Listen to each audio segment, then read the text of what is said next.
Femicide, a word that carries the weight of untold stories, lives erased and futures stolen. It is the deliberate killing of women because of their gender. It is not a mere act of violence, it is a devastating reflection of deep-rooted misogyny, inequality, and a society that too often turns a blind eye. Through history, women have fought for their voices to be heard, for their rights to be respected, and for their safety to be guaranteed. Yet, even in the 21st century, women continue to face ultimate act of violence, murder, simply for being women. From intimate partner violence to systematic discrimination, femicide is a global epidemic affecting women at all ages, races, and background. Behind every statistic is a person, a life lost, and a family broken. Each story is part of a tragic pattern that demands not only our attention, but our urgent action. With marches taking that the families of these women who have been brutally murdered have got so much trauma, and they need to feel that the state is acting on their behalf, and the president has understood the pain that the families and the women and every woman here from the civil society and the citizens of Kenya who are here, they are all pained by what we've seen. You've got to be totally inhuman not to feel the pain of these girls being killed so brutally. a national mall. So far, FIDA Kenya is aware of at least 30 cases of women who have died in the hands of intimate partners as a result of domestic violence and femicide.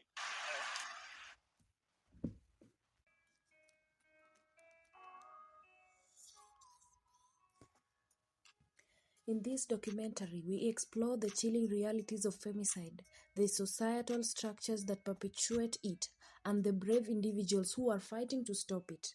This is just a fight for justice. It is a fight for humanity, because every woman, everywhere, deserves to live free from fear. Join us as we uncover the truth, honor the victims, and push for a world where femicide is no longer exists.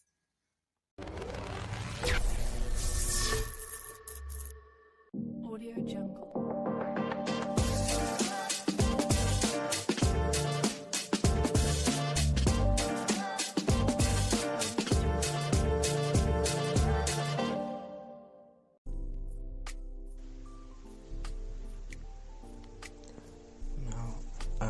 Imagine this.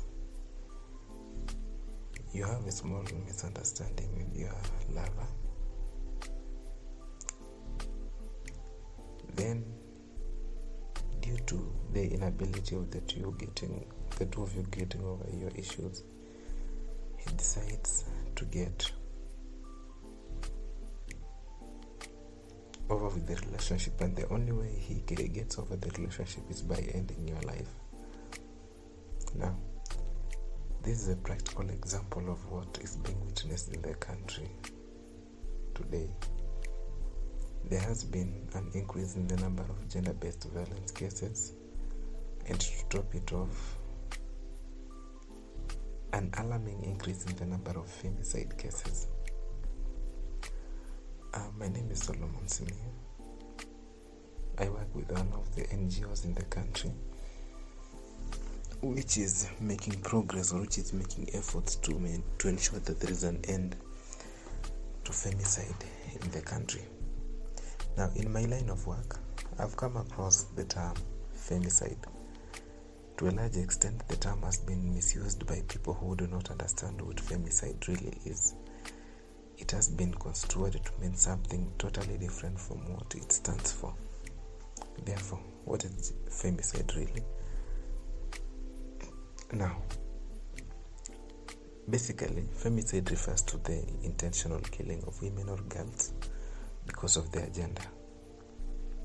It is a severe form of gender-based violence rooted in systematic discrimination, power imbalances, and misogyny. While femicide can occur in many forms, it often involves intimate partner violence, honor killings, dowry-related murders, or hate crimes against women. Many a times we've asked ourselves what really causes femicide. There are thousands and thousands of reasons that can lead to a femicide case, although we have those few distinguishable ones that we've been able to establish as being the core causes of femicide. Now, on top of the list is gender inequality.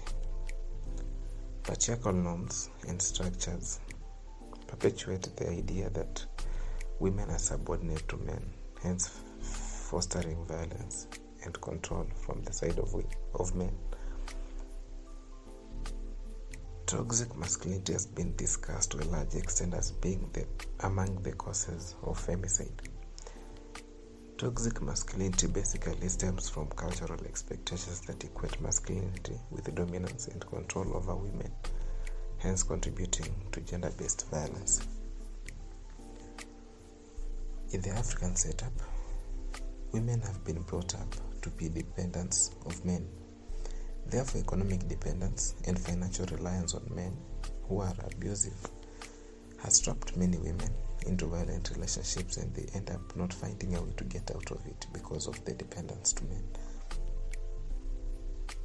Cultural and religious practices such as honor killings or dowry deaths, which are rooted in tradition, are also among the leading factors that contribute to the rise in the number of femicide cases. The government is making efforts in order to make sure that there are legal protections that are put in place to make sure that there is a decrease in the number of femicide cases. Now, these legal protections have already been witnessed to be weak and ineffective. Now, ineffective and illegal systems or lack of enforcement have emboldened perpetrators to continue with their activities with no fear of being judged because of their weakened legal systems. Substance abuse and mental health issues, these have exacerbated the risk of violence in relationships. There is the IPV, that's intimate partner violence. Many femicides are perpetrated by either current or former boyfriends or partners during or after a relationship ends. Now, as a sane human being, what is it that you should do when you're in a toxic relationship? The major thing, or the most important thing for you to do in a toxic relationship, is to acknowledge the problem. Recognize the signs of a toxic or abusive relationship, such as controlling behavior, verbal abuse, or physical violence. Talk to trusted friends or family members. In short, seek support. Reach out to local support groups or helplines for guidance. These helplines have been provided by the government and many other organizations that have come in order to help to end the rise of femicide. Now, have a safe place to go if the situation escalates. If you can't get quick support, then have a safe space to go if the situation escalates. Prepare important documents and resources in case of an emergency. Set boundaries if possible. Communicate limits with your partner and seek counseling or therapy together. And see or find out if your partner is willing to change. And if they're not willing to change, then it's safe to say that it's best for your own good if you live safely. If the relationship is dangerous, prioritize safety and exit with the support of professionals. And have a detailed escape plan when doing so. Most of the femicide cases are being practiced by people who are not aware of the consequences of committing femicide. Now, among the consequences of committing femicide, we have legal repercussions. These legal repercussions come in form of long-term imprisonment, life sentences, or capital punishment in some jurisdictions. A criminal record also taints your image and therefore ruins your future perspectives or future prospects in your life. Social ostracism and condemnation, negative social stigma on the perpetrator's family.